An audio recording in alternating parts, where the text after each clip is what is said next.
Olá, louvado seja o nosso Senhor Jesus Cristo, para sempre seja louvado, glória ao Pai, ao Filho e ao Espírito Santo, como era no princípio, agora e sempre. Amém. Queridos irmãos e irmãs, paroquianos da nossa paróquia, Nossa Senhora da Abadia, Diocese de Cristalândia, graça e paz, que Deus abençoe e ilumine a todos nós, fortalecidos na fé, nesse dia 1º de dezembro de 2024, neste domingo, primeiro domingo do Advento do ano C. E o evangelho que nós temos é tirado de Lucas, capítulo 21, versículos de 25 a 28, 34 a 36. O Senhor esteja convosco, Ele está no meio de nós. Proclamação do evangelho de Jesus Cristo, segundo Lucas. Glória a vós, Senhor. Naquele tempo disse Jesus a seus discípulos: haverá sinais no sol, na lua e nas estrelas. Na terra as nações ficarão angustiadas com pavor do barulho do mar e das ondas.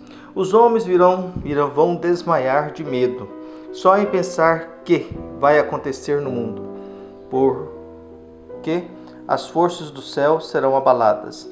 Então eles verão o Filho do Homem vindo numa nuvem com grande poder e glória. Quando essas coisas começarem a acontecer, levantai-vos e erguei a cabeça, porque a vossa libertação está próxima. Tomai cuidado para que vossos corações não fiquem insensíveis por causa da gula, da embriaguez e das preocupações da vida, e esse dia não caia de repente sobre vós, pois esse dia cairá como uma armadilha sobre todos os habitantes de toda a terra.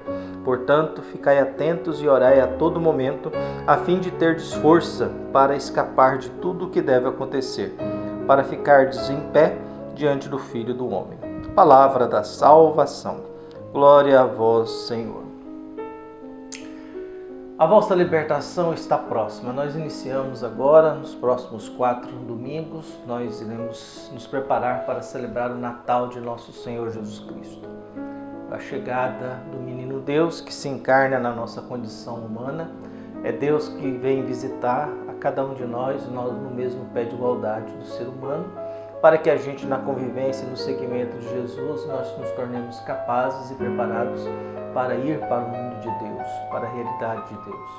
O Evangelho de Lucas, nessa linguagem meio apocalíptica, que é uma linguagem, a linguagem meio cósmica, apocalíptica, usa muito as manifestações da força da natureza para dizer a força de Deus.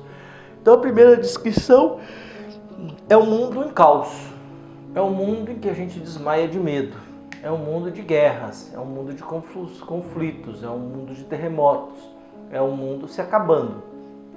Porém, o convite para que a comunidade de Lucas e todos nós permaneçamos firmes diante dessas ameaças, mesmo diante da possibilidade de desmaiar de medo, de ficar assustado com a manifestação da natureza do mundo.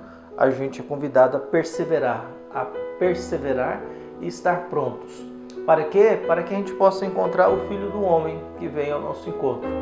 Então verás o Filho do Homem vindo, e falar que nós vamos ver o Filho do Homem significa que nós vamos nos encontrar com o ressuscitado.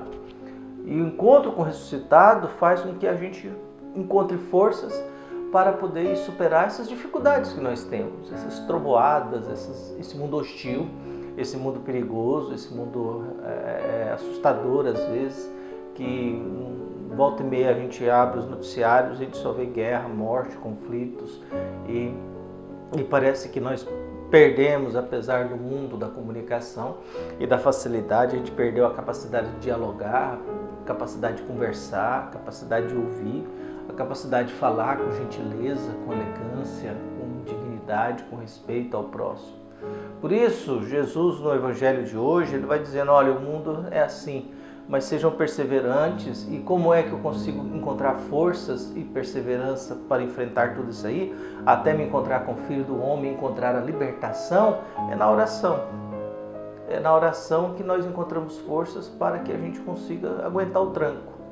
É na oração que a gente consegue encontrar alimento para que a gente consiga continuar caminhando. É a rezinha do terço que sustenta muitas senhoras e senhores por aí. É a escuta da palavra de Deus, é a Eucaristia que nos alimenta, que vem até nós e que nos convida a gente a estar de prontidão para servir, de prontidão para servir, Viu? A postura do ser humano diante da Eucaristia define quem ela é diante de Jesus. Viu? Quando a gente vai falar de modo de comunhão, é interessante porque a Santa Ceia todos estavam sentados e um passava para o outro. Não sabemos quem foi o primeiro nem o último e não sabemos se Judas comungou. Se Judas comungou, temos um problema aí. Viu? Se Jesus não negou comunhão para Judas, por que a igreja nega, né? Para quem não acertou, principalmente no matrimônio. Viu? Depois os padres do deserto dizem que a gente deve receber a Eucaristia em pé para estar prontos para servir.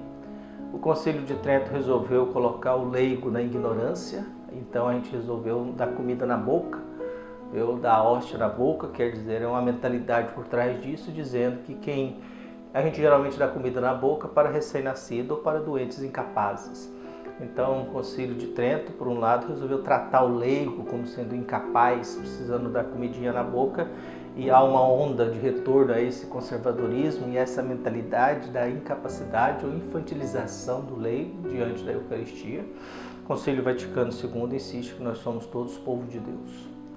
E aí essa união do povo de Deus, a igreja é povo de Deus, não é só mais a hierarquia, que vai estabelecendo uma comunhão com Jesus na escuta da palavra de Deus e na acolhida daqueles que precisam ser acolhidos.